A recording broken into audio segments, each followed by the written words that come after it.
Hello students, आपके JSC sir एक नए टॉपिक के साथ वो ऑर्गेनिक केमिस्ट्री का बेसिक और आईपीएससी नेम आपको आज स्टार्ट कर रहे हैं।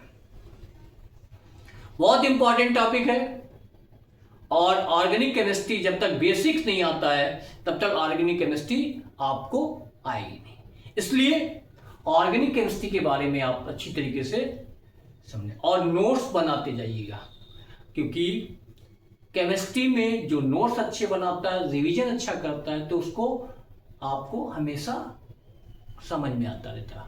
ठीक है, okay, now start organic chemistry. Organic chemistry, organic chemistry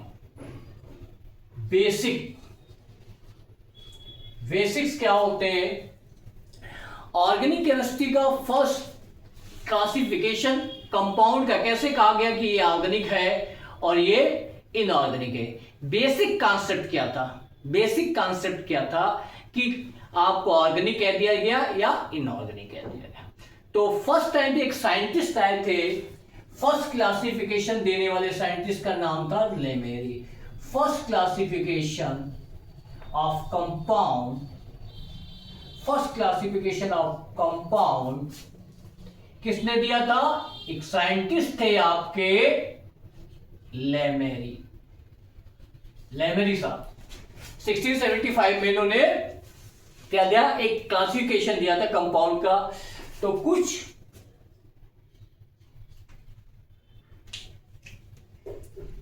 some compounds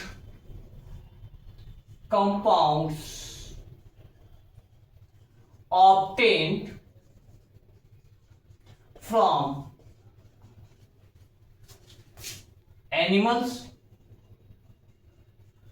like that fats, proteins,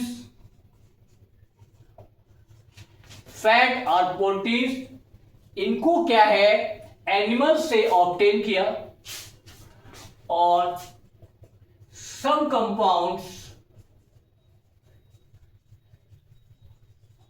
obtained from plants, जैसे आपका सेल्यूलोज, टार्ट्रिक एसिड एक्सेट्रा। और सम कंपाउंड ऑब्टेन्ड फ्रॉम अर्थ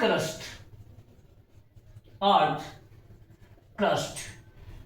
अर्थ के ऊपर जो लेयर होती है उसको क्या कहते हैं? Earth crust. उससे जैसे सोडियम सल्फेट एक्सेट्रा, इस टाइप के कंपाउंड एनिमल से निकाले गए, प्लांट से निकाले गए, अर्थ क्रस्ट से निकाले गए। तो देखा, जब स्टडी किया गया, लेमेरी साहब ने स्टडी किया, तो ये जो प्रोटीन्स, फैट्स थे, सेल्यूलोज और टार्ट्रिक एसिड था, वो क्या है आपका? कार्बन कंटेनिंग है। क्या है? All of compound are carbon containing. तो ये सारे कंपाउंड, ये दोनों ग्रुप वाले कंपाउंड क्या था? All of carbon containing.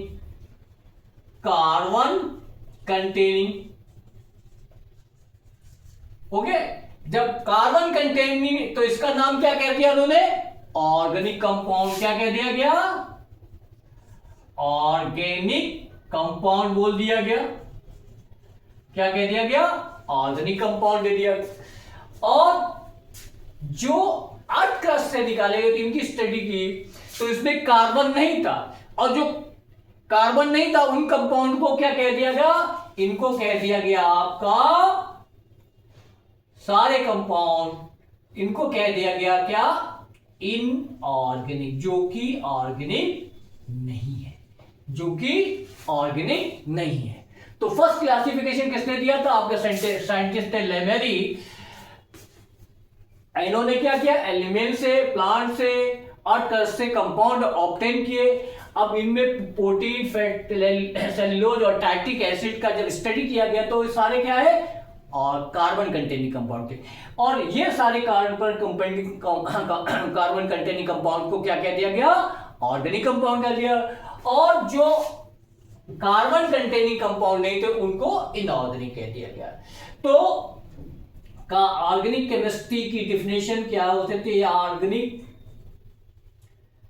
Chemistry की डिफिनेशन क्या कह सकते हैं, क्या हो सकती है, study of carbon containing compound.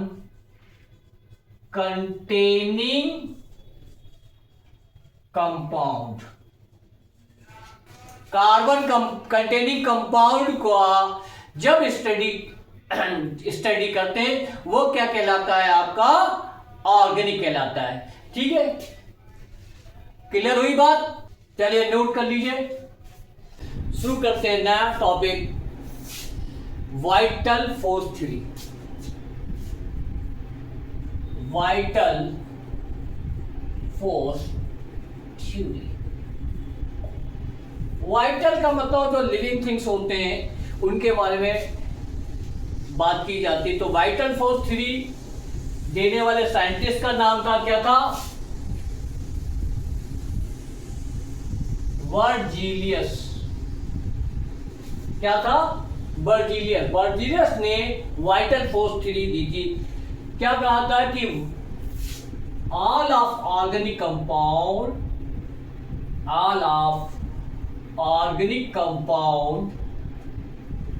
या all of organic compound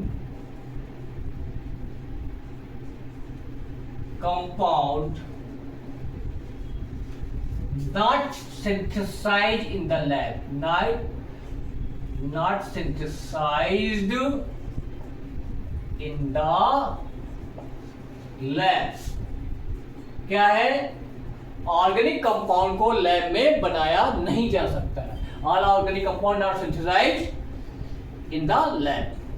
ये क्या बर्जीलियस साहब ने कहा था कि जितने भी ऑर्गेनिक कंपाउंड बनते हैं वो क्या है, लिविंग थिंग से ही एक्सट्रैक्ट किया जाते हैं या निकाले जाते हैं, इनको लैब में बनाया नहीं जा सकता। अब इनकी थ्योरी सही होती तो ऑर्गेनिक कंपाउंड बहुत कम अमाउंट में होते, नंबर्स में होते। तो इस थ्योरी को एक साइंटिस्ट आए, वोलर साहब। इस थ्योरी को रिजेक्ट करने वाले साइंटिस्ट आए वोलर। तो वोलर साहब का बहुत बड़ा कंट्रीब्यूशन है कि भाई वोलर साहब नहीं होते तो इतने ज़्यादा जितनी मेडिसिन हमारी यहाँ बन रही हैं ऑर्गेनिक कंपाउंड की वजह से वो नहीं हो पाता। तो वोलर साहब ने कहा, लेकिन वोलर साहब ने जो कंपाउंड ऑर्गेनिक कंपाउंड बनाया था फर्स्ट टाइम पे, तो वो क्या था, क्या था, यूरिया था। क्या था, यूरिया था। लेकिन बनाया कहां था, कहां से, इनऑर्गेनिक कंपाउंड से। तो इनऑर्गेनिक कंपाउंड से ऑर्गेनिक कंपाउंड बनाने वाले साइंटिस्ट थे फ्रेडरिक वोलर। तो वोलर साहब ने इस थ्योरी को रिजेक्ट किया। क्या क्या, vital force theory rejected, white force theory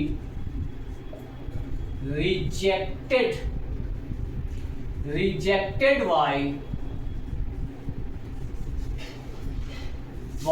volar.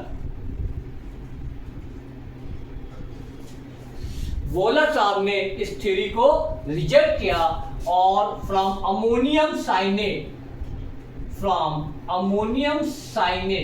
ये फॉर्मूला होता है NH4CnO, इसको हीटअप किया और अमोनिया फॉर्मेशन कर दिया। ये फॉर्मूला आपका क्या हो गया, यूरिया का फॉर्मूला। क्या होगा, अमोनियम साइनेट से क्या, यूरिया बनाया। और ये था आपका इनऑर्गेनिक कंपाउंड। ये क्या था आपका इनऑर्गेनिक कंपाउंड और ये क्या हो गया आपका ऑर्गेनिक। तो पूछा जा सकता, first organic compound synthesized in the lab, urea from ammonium cyanate. बनाया किसने था, वोलर। तो वोलर ने क्या बनाया था, यूरिया बनाया था फर्स्ट टाइम इन लैब। ठीक, उसके बाद और साइंटिस्ट आ गए हैं आपके, एक साइंटिस्ट है, इसके बाद इन्होंने एलिमेंट से, फ्रॉम एलिमेंट मीथेन बनाया। कहां से, from element, methane form, methane form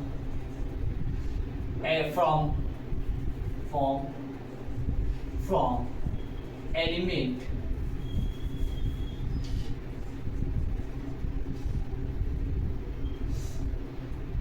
methane formed by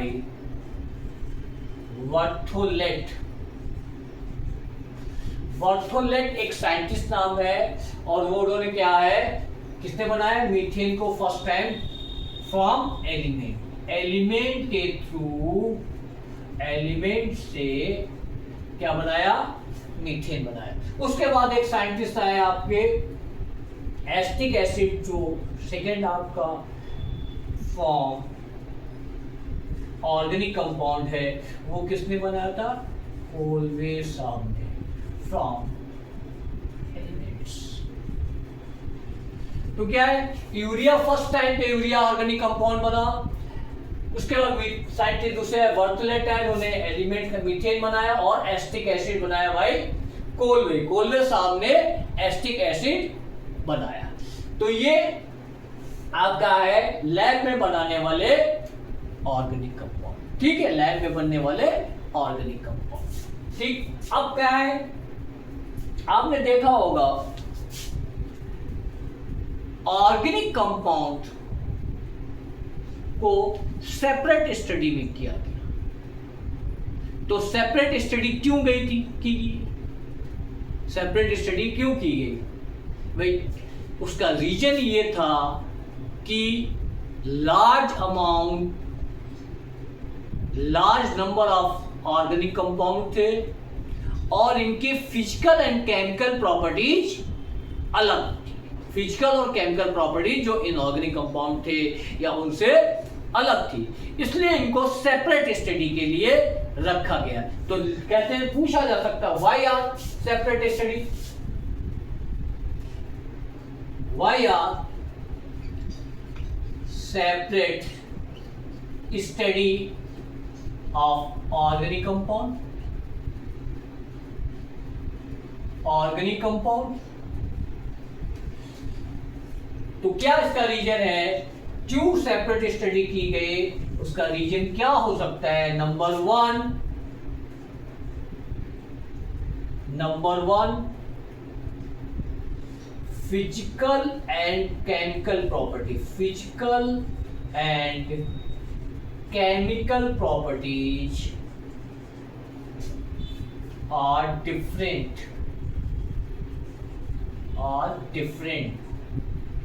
ठीक है। दूसरा क्या है, organic number of organic compound,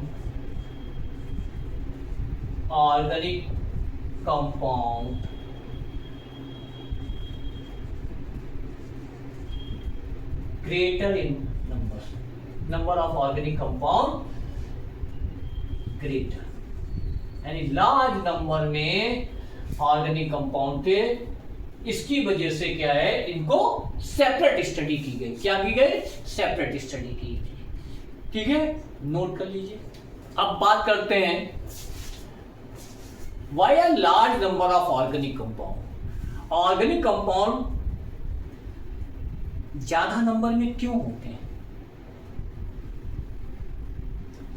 उसका रीजन क्या क्या है। तो why are large number of organic compound,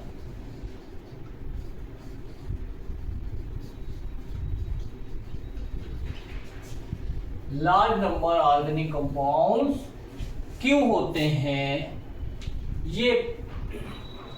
तो सबसे पहले इसका लार्ज नंबर में क्यों होते हैं ऑर्गेनिक कंपाउंड, इसका नेचर अलग होता है, क्या क्या नेचर होता है, कैसे होता है, नेचर अलग होता है।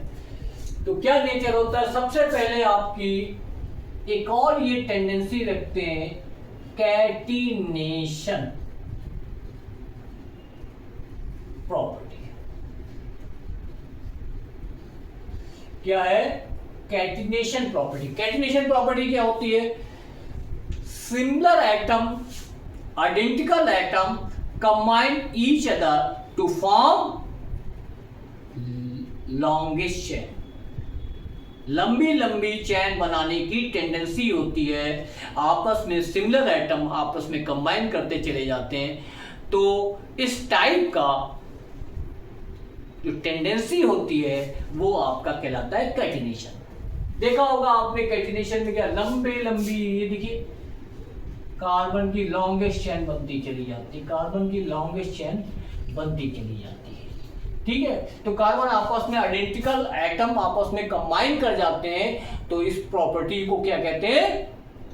क्या कहते हैं? Catenation property. तो क्या होती है? The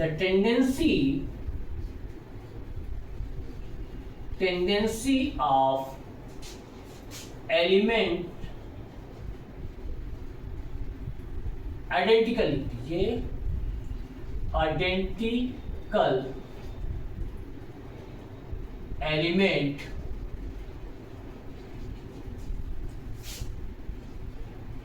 combine to form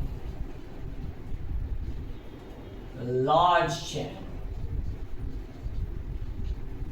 Tendency of identical element combine to form long chain is called catenation.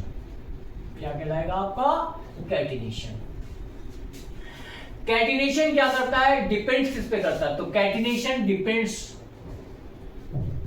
Depends upon bond energy. क्या है? Bond energy. तो बॉन्ड एनर्जी ज्यादा होती तो कैटिनेशन भी कि स्ट्रांगली बंधे रहते हैं। जब स्ट्रांगली बंधे रहते हैं तो ब्रेक डाउन किसी भी प्रेशर, टेम्परेचर वगैरह से इजीली ब्रेक डाउन नहीं होते, तो ये लॉन्ग क्या होती, चैन फॉर्मेशन होती रहती है। तो देखिए क्या होता है, तो देख लेते हैं कि इसकी कितनी एलिमेंट्स की एनर्जी होती है। बहुत इंपॉर्टेंट है, एलिमेंट्स हैं ये, और किलो कैलोरी पर मोल के हिसाब से आप देख लेते हैं। कार्बन के बीच में जब बॉन्डिंग होती है तो इसकी बॉन्ड डिसोसिएशन एनर्जी 83, और सिलिकॉन के बीच में कैटिनेशन होता है तो इनकी बॉन्ड डिसोसिएशन एनर्जी 54। सल्फर का भी देख लीजिए, इनकी बॉन्ड डिसोसिएशन लगभग सिमिलर। ठीक है, अब फास्फोरस की बॉन्ड डिसोसिएशन एनर्जी देख लीजिए। देखिए आपका क्या हो गया, कार्बन सल्फर फास्फोरस की देखिए क्या है,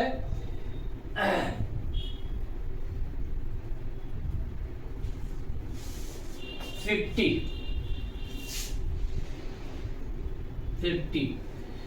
और इसके बाद आता है आपका नाइट्रोजन,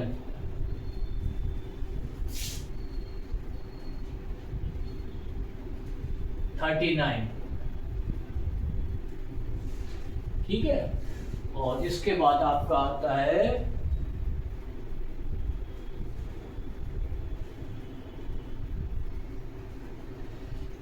ऑक्सीजन। इसके बाद क्या आता है? ऑक्सीजन। तो देखिए इसका 35। तो क्या है, कार्बन की जो बॉन्ड डिसोसिएशन एनर्जी होती है 83, silicon sulphur phosphorus nitrogen and 30। ठीक है, तो देखिए क्या है, इसका ऑर्डर क्या बन जाएगा आपका, कार्बन का सबसे ज्यादा होता है, सिलिकॉन का और सल्फर का सेम होगा, इसके बाद फास्फोरस होगा, उसके बाद नाइट्रोजन होगा, उसके बाद ऑक्सीजन। तो ये ऑर्डर फॉर्मेशन हो जाता है। ठीक, तो पहली प्रॉपर्टीज क्या होती है? Catenation properties. कैटिनेशन प्रॉपर्टीज क्या है? किस पे डिपेंड करती है? बॉन्ड डिसोसिएशन पे। बॉन्ड ज्यादा एनर्जी होगी तभी क्या है, तो ये वैल्यू नोट कर लीजिएगा, इंपॉर्टेंट है।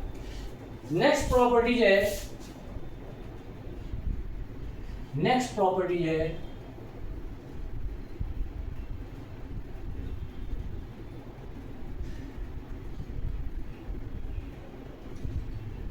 Carbon combined with other elements. जो कार्बन्स होते हैं अदर एलिमेंट के साथ कंबाइन कर जाते हैं इजीली, और क्या बनाते हैं? लॉन्ग चेन फॉर्मेशन कर लेते हैं। इनकी कंबाइंड कैपेसिटी ज्यादा होती है, यानी carbon combined with other element. अब देखिए क्या है, आपने देखा होगा हाइड्रोकार्बन क्या होते हैं, बहुत ज्यादा हाइड्रोकार्बन होते हैं। तो क्यों होते हैं, उसका रीजन देखिए। एलिमेंट किलो कैलोरी पर मोल में एनर्जी। ठीक,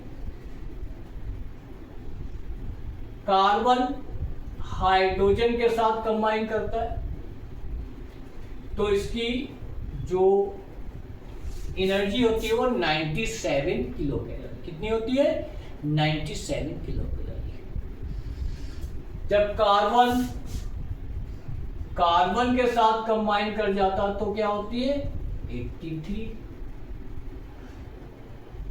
है ना? क्या हो जाता? 83। और कार्बन जब ऑक्सीजन के साथ कंबाइन कर जाता है, जब carbon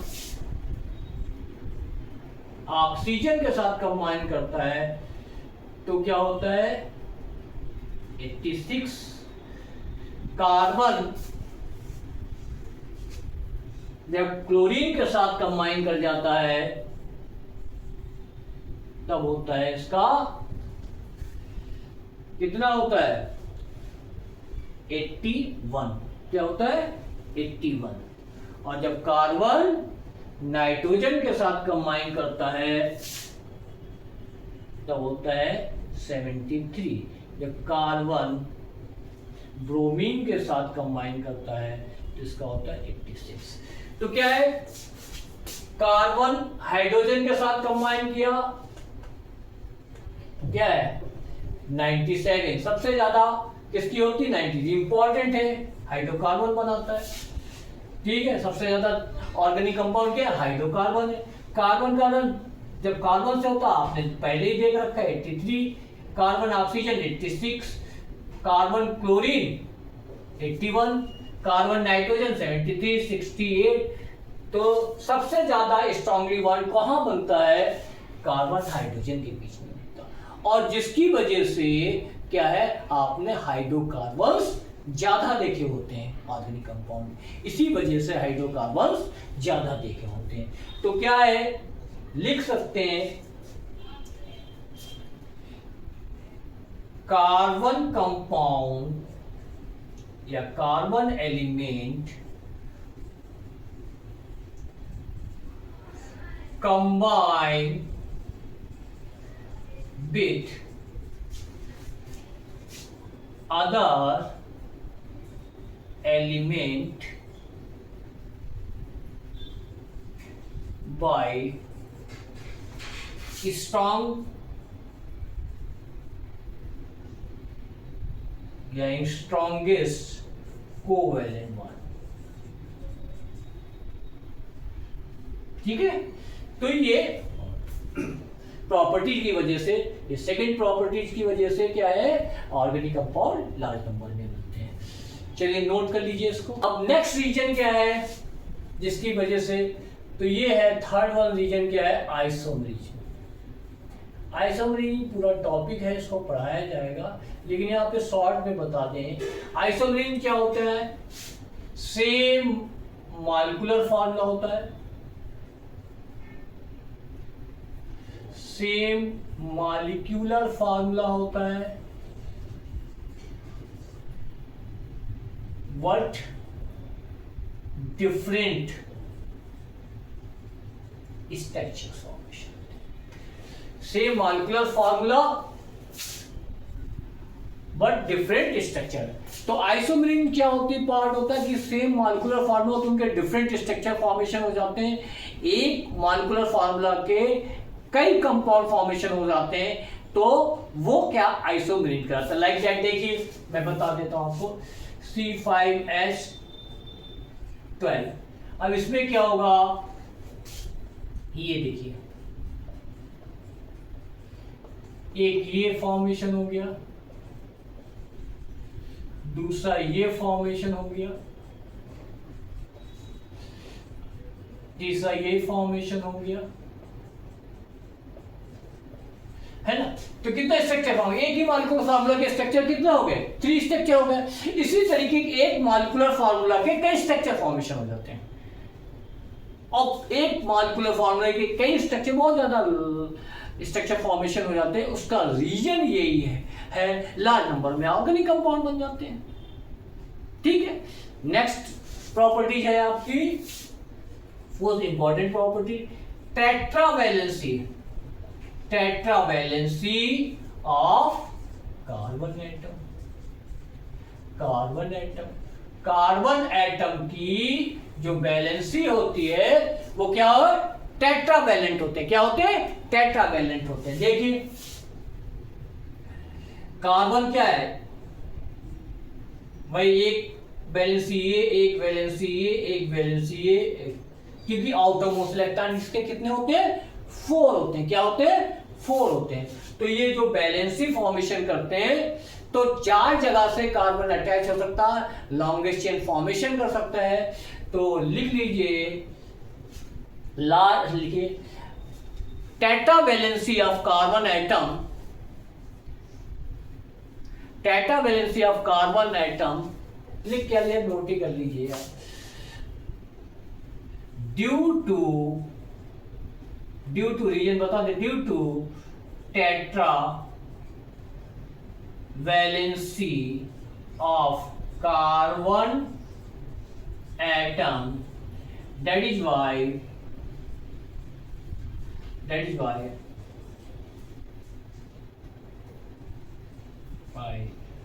organic compound higher in number। ठीक है, ये सारी प्रॉपर्टीज आपकी रीजन दे दिए गए कि क्यों ऑर्गेनिक कंपाउंड लार्ज नंबर में होते हैं। ठीक है, नोट कर लीजिए। नेक्स्ट टॉपिक है बॉन्ड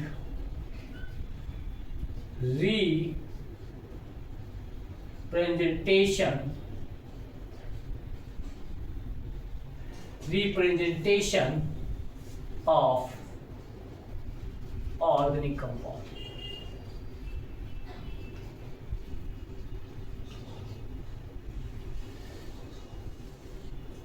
देखिए कैसे किया जाता है, बॉन्ड के फॉर्म में ऑर्गेनिक कंपाउंड का रिप्रेजेंटेशन किया जाता है। देखिए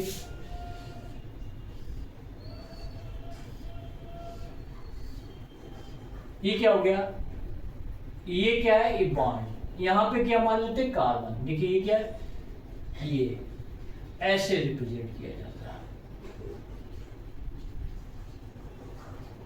किसी भी कंपाउंड को बॉन्ड के फॉर्म में रिप्रेजेंट करने का तरीका, 1 2 3 4 5 6 7, 1 2 3 4 5 6 7 8।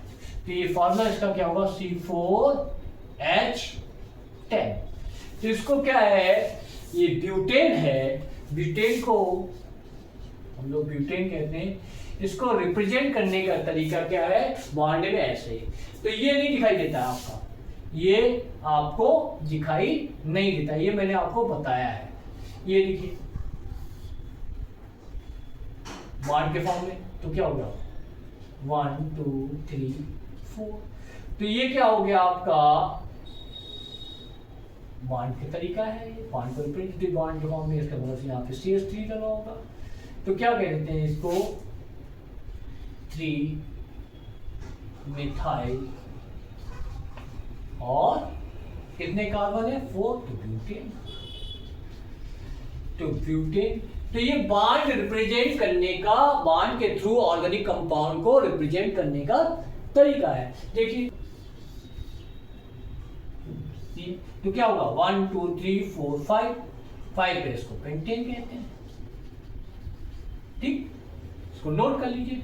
नेक्स्ट टॉपिक है आपका sigma bond and pi bond. ये सब बेसिक कॉन्सेप्ट है जो ऑर्गेनिक केमिस्ट्री के लिए इंपॉर्टेंट है, और ये बेसिक कॉन्सेप्ट आपको क्लियर होते चले जाएंगे तो आपको कभी प्रॉब्लम कहीं होगी नहीं। तो बेसिक कॉन्सेप्ट की क्लियर कर लीजिए, उसके बाद कोई भी ऑर्गेनिक प्रॉपर्टीज के बारे में आप डिटेक्ट कर सकते हैं। देखिए ये आपका कंपाउंड है। अब देखिए क्या है, ये आपका क्या होगा, ये सिंगल बॉन्ड है। सिंगल बॉन्ड में क्या होता है, एक सिग्मा बॉन्ड के थ्रू ही सिंगल बॉन्ड फॉर्मेशन करते हैं। देखिए ये सिग्मा बॉन्ड, यहाँ पे क्या देखिए ये सिग्मा बॉन्ड, और जब डबल बॉन्ड होता है तो एक पाई बॉन्ड होता है और एक सिग्मा बॉन्ड होता है। इसी तरीके से इसमें देखिए सिग्मा बॉन्ड, ये सिग्मा बॉन्ड, ये सिग्मा बॉन्ड, और यहाँ पे भी देख लीजिए ये सिग्मा बॉन्ड, ये सिग्मा बॉन्ड और ये सिग्मा बॉन्ड। तो सिग्मा बॉन्ड निकालने का क्या तरीका, सिंगल बॉन्ड है तो सिग्मा बॉन्ड होगा एक, और डबल बॉन्ड है एक पाई बॉन्ड एक सिग्मा बॉन्ड। चलिए और देख लेते हैं। अब देखिए यहाँ पे कितने, यहाँ पे आप देख लीजिए कितने सिग्मा बॉन्ड है, 1 2 3 4। यहाँ पे 2 पाई बॉन्ड, जब ट्रिपल बॉन्ड होता है तो 2 पाई बॉन्ड आ जाते हैं और एक सिग्मा बॉन्ड, ये सिग्मा बॉन्ड, और ये देखिए सिग्मा बॉन्ड। ठीक है, तो आप सिग्मा बॉन्ड और पाई बॉन्ड निकाल सकते हैं इजीली। ठीक है, चलो ये करवा देते हैं, क्वेश्चन कर लेते हैं। Determine number of sigma and pi bond in giving compound.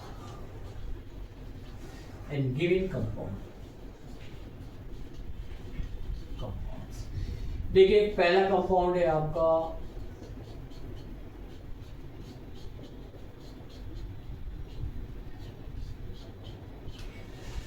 ठीक है, देख लीजिए। अब इसमें देखिए कितने होंगे कार्बस, दूसरा क्वेश्चन देख लो।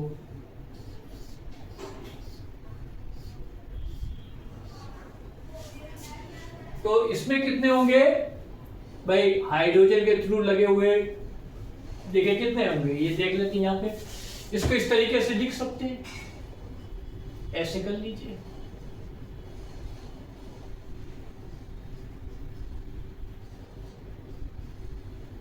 चाहे ऊपर हाइड्रोजन रख दो चाहे नीचे हाइड्रोजन रख दो, हाइड्रोजन का कोई प्रॉब्लम नहीं। इस स्ट्रक्चर को हमने ऐसे स्ट्रक्चर बना लिया। ठीक, तो काउंट कर लेते हैं। ये सिग्मा बॉन्ड, ये सिग्मा बॉन्ड, ये सिग्मा बॉन्ड, ये सिग्मा बॉन्ड, एक पाई बॉन्ड, एक सिग्मा बॉन्ड, क्योंकि डबल बॉन्ड में एक पाई और सिग्मा होता है। Sigma bond, pi, sigma bond, sigma bond, sigma bond. ठीक है, तो नंबर ऑफ सिग्मा बॉन्ड कितने होंगे इसमें, काउंट कर लेते हैं। 1 2 3 4 5 6 7 8 9 10 11 होंगे। तो नंबर ऑफ सिग्मा बॉन्ड क्या हो गया इसमें, कितना है 11। नंबर ऑफ पाई बॉन्ड कितना है, यहां पे पाई बॉन्ड वहां पे तो 2। क्लियर हो गई बात। अब इसमें देखते हैं, इसमें तो यही देख सकते हैं। क्या होगा, ये CH3 के फॉर्म में होगा, ये CH2 के फॉर्म में होगा। तो इसको ऐसे भी हम लोग कर सकते हैं, देखिए करते हैं, CH3 CH2, इसके बाद ट्रिपल बॉन्ड CH2 CH3। तो यहाँ पे कितने 3 sigma bond, no pi bond कोई नहीं होगा क्योंकि सिंगल, और ये एक और सिग्मा बॉन्ड हो गया, यहाँ पे 2 सिग्मा बॉन्ड, यहाँ पे ये सिग्मा बॉन्ड, यहाँ पे 2 पाई बॉन्ड 1 सिग्मा बॉन्ड, यहाँ पे 1 सिग्मा बॉन्ड, यहाँ पे 2 सिग्मा बॉन्ड, यहाँ पे 3 सिग्मा बॉन्ड। तो 3 5 6 7 8 9 10 11 12 13 14। तो सिग्मा बॉन्ड का नंबर कितना है 14। सिग्मा बॉन्ड इक्वल टू कितना हो जाएगा आपका 14, देख लीजिए सिग्मा बॉन्ड इक्वल टू 14। और आपका pi bond, number of pi bond equal to कितना होता है 2। क्लियर हो गई बात। चलिए और भी देखते हैं कुछ question. Determine sigma and pi bond in giving compound.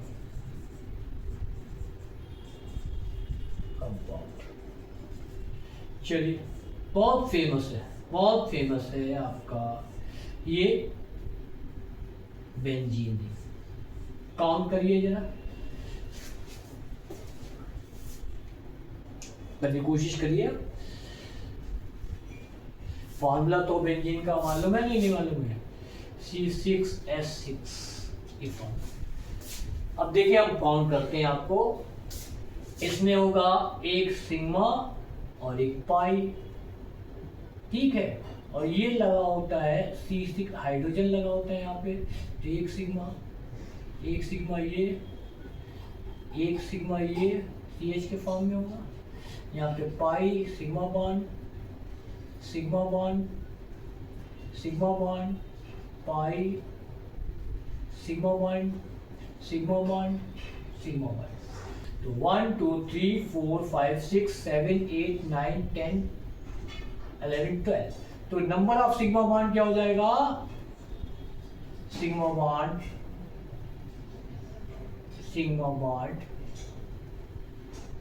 कितना हो जाएगा आपका 12। अब पाई बॉन्ड देख लिया 1 2 3, तो number of pi bond equal to कितना होगा 3। नोट कर लीजिए इसे। नेक्स्ट टॉपिक आपका है हाइब्रिडाइजेशन। वैसे हाइब्रिडाइजेशन आपने इनऑर्गेनिक में अच्छी तरीके से पढ़ा होगा, केमिकल बॉन्डिंग में, लेकिन हम लोग ऑर्गेनिक के पॉइंट ऑफ व्यू से हाइब्रिडाइजेशन आपको बताने जा रहे हैं, ठीक है। क्या है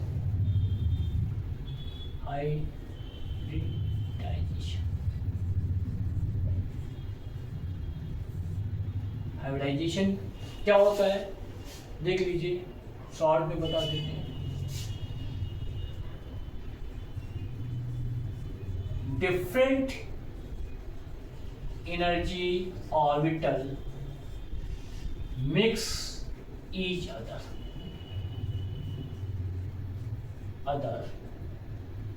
to form same energy orbital.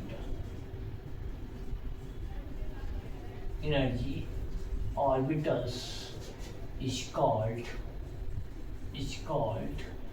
hybridization. ठीक है, तो क्या है हाइब्रिडाइजेशन का, different energy orbital mix each other to form same energy orbital is called hybridization. देखिए हाइब्रिडाइजेशन क्या होते हैं, 3 टाइप्स होते हैं, हम बता देते हैं। कार्बन का एटॉमिक नंबर 6 होता है, तो इसमें ग्राउंड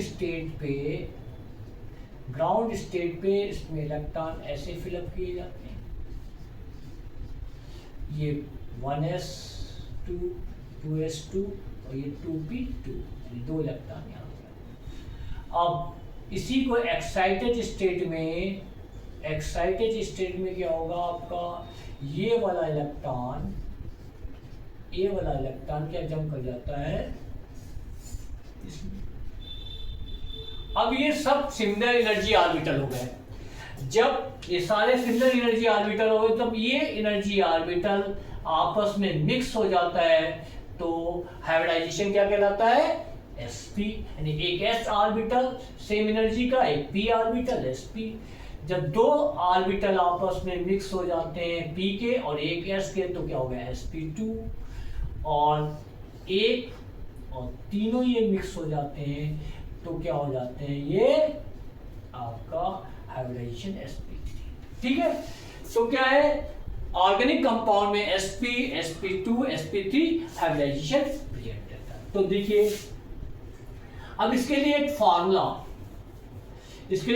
मैं दे देता हूं, hybridization equal to number of sigma bond plus lone pair electron plus lone pair electron. ये बहुत अच्छा फार्मूला है, शॉर्ट का फार्मूला है। तो देखिए कहीं आपको हाइब्रिडाइजेशन निकालना है तो इस फार्मूले को अप्लाई कर सकते हैं। ठीक, अब देखिए sp हाइब्रिडाइजेशन होता है और sp जब हाइब्रिडाइजेशन होगा तो उसमें परसेंटेज ऑफ s कैरेक्टर क्या होगा वो निकालना। sp2 क्या होगा, तो कितना परसेंटेज ऑफ s कैरेक्टर होगा, sp होगा तो 50% आपका s रहेगा, s 50% और p 50%।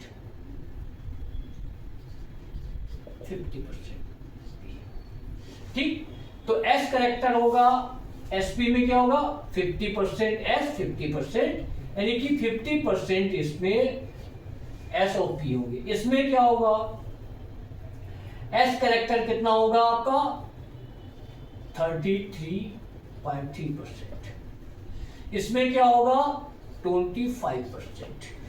तो s करेक्टर कितना है किसी ऑर्बिटल में हाइब्रिडाइजेशन में, ये कितना है होगा, ये कैलकुलेट करना है।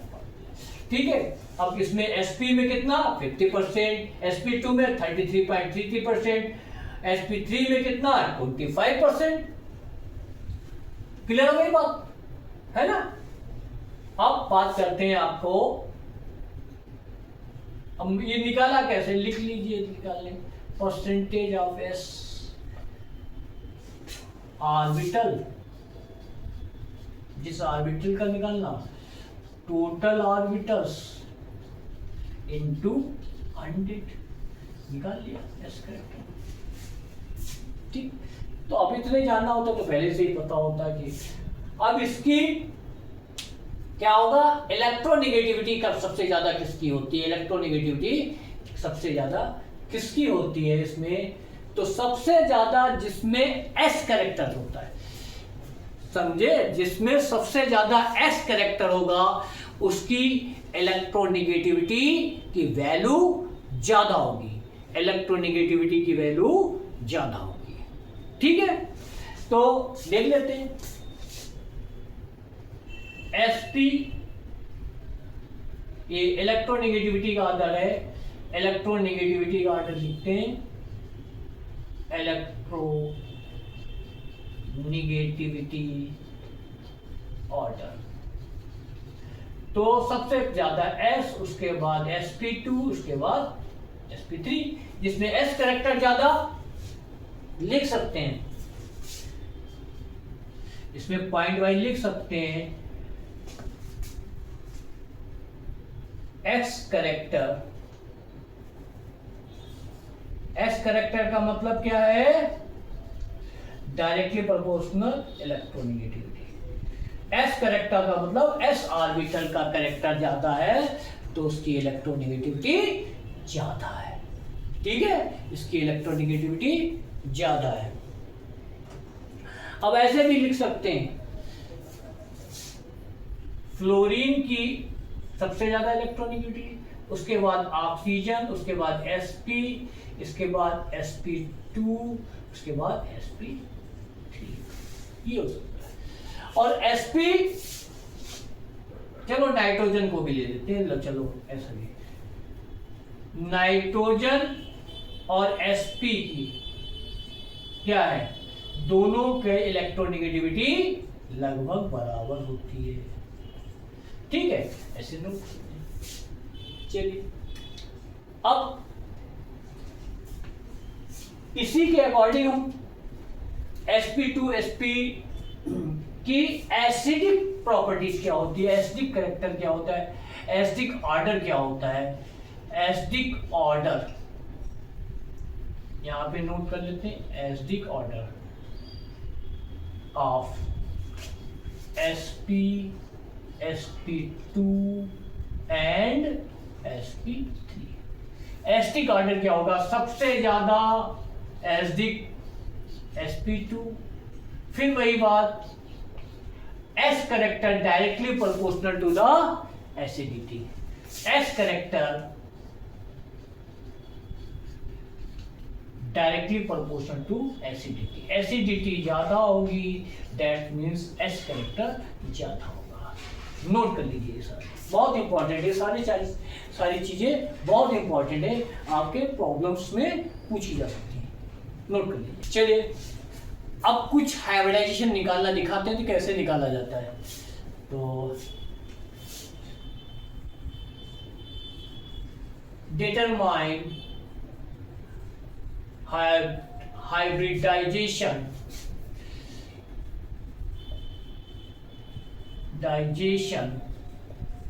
of given compound।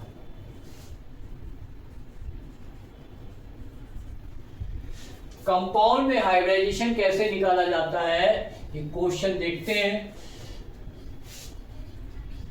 Different type के क्वेश्चन करके देखते हैं।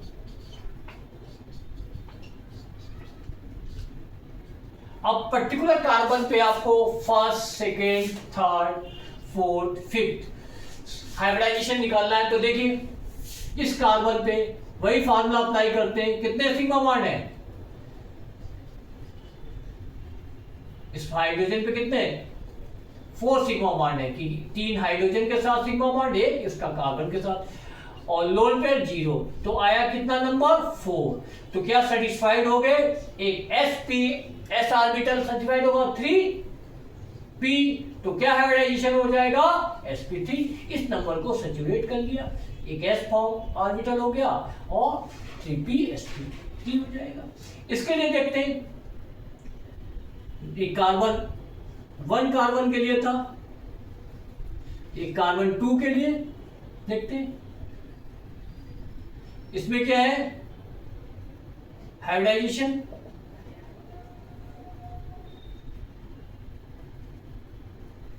कितने 1 2 3 4, तो इसमें कितने, इसमें भी 4 है, तो 4 आ गया, तो ये भी क्या sp3 हो गया। अब यहाँ पे भी 4 आ जाएगा, sp3 हो जाएगा, तो ये sp3, ये sp3। अब यहाँ पे देखिए पाई बॉन्ड आ गया और सिग्मा, तो कार्बन क्या है, इस कार्बन पे एक ये सिग्मा बॉन्ड और एक हाइड्रोजन के साथ सिग्मा बॉन्ड और एक कार्बन के साथ, केवल 3 सिग्मा बॉन्ड है, नो लोन पेयर। किसकी बात कर रहे हैं, कार्बन 3 की बात, नो लोन पेयर, तो इसका मतलब क्या हो जाएगा, एक S होगा और 2 P होगी, तो sp2, तो इसके साथ भी वही होगा, ये भी sp2 हो जाएगा और ये भी sp2 हो जाएगा। और देख लेते हैं, अब यहां पे क्या है sp3, क्योंकि सारे सैचुरेट हैं। यहां पे क्या है, पाई बॉन्ड 2 है, सिग्मा 1 है, और ये सिग्मा हो गया। इस कार्बन पे क्या है, ये फर्स्ट कार्बन, ये सेकंड कार्बन, थर्ड कार्बन की बात कर लेते हैं। थर्ड कार्बन पे अब कितने सिग्मा बॉन्ड केवल 2 है और पाई बॉन्ड 2 है, तो इस कार्बन पे जो ये है आपका, इस कार्बन पे क्या sp हाइब्रिडाइजेशन होगा, केवल 2 सिग्मा बॉन्ड है, इसमें भी क्या होगा sp होगा, और इसमें क्या होगा, sp3 होगा। तो ऐसे हाइब्रिडाइजेशन आप निकाल सकते हैं। क्लियर हो गई बात। अब नेक्स्ट टॉपिक आपका है bond length.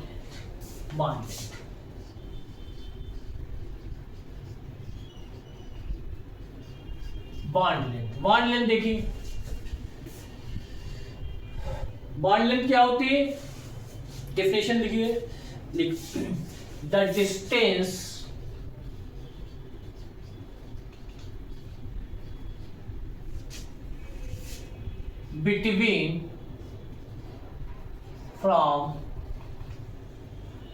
between two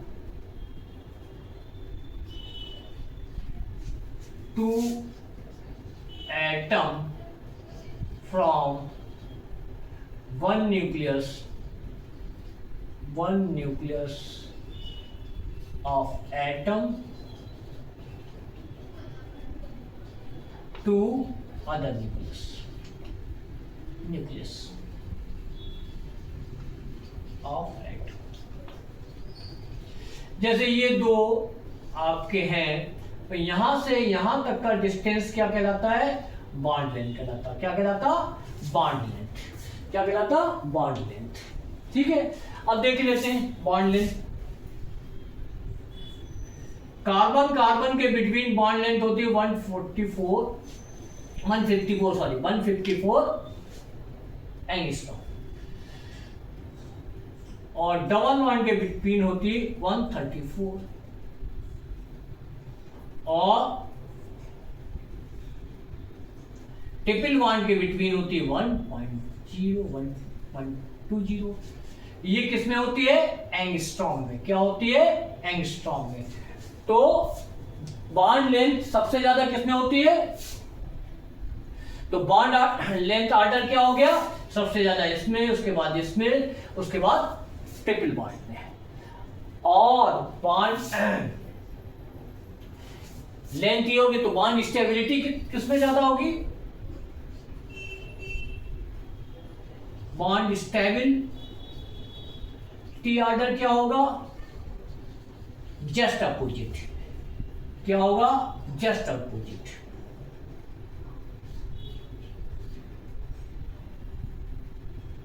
just opposite सबसे ज्यादा स्ट्रांगली, क्योंकि जिसकी बॉन्ड लेंथ क्या होता है, स्टेबिलिटी ऑफ बॉन्ड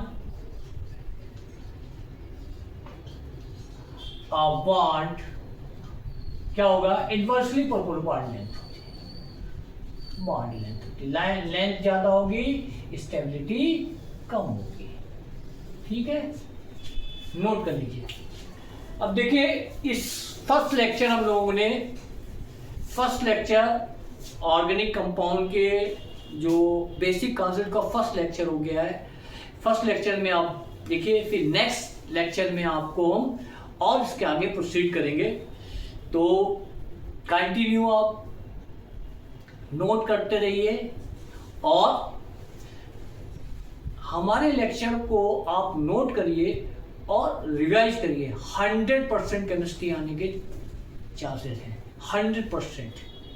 ये नहीं है केमिस्ट्री आपको एक एक चीज दी जाएगी, माइनर टू मेजर, यानी छोटी छोटी चीज से लेके बड़ी चीज आपको पढ़ाते हैं। और हमारे लेक्चर को आप ध्यान से देखिए। ठीक है, तो हमारे इस वीडियो को आप लाइक कीजिए, शेयर कीजिए, और चैनल को सब्सक्राइब करना ना भूलें, जिसकी वजह से आपको नए लेक्चर तेजी के साथ मिलते रहें। जब भी हम आपको नए लेक्चर के लिए बनाएं, आपको पास आ जाए। ठीक है, ओके, थैंक यू।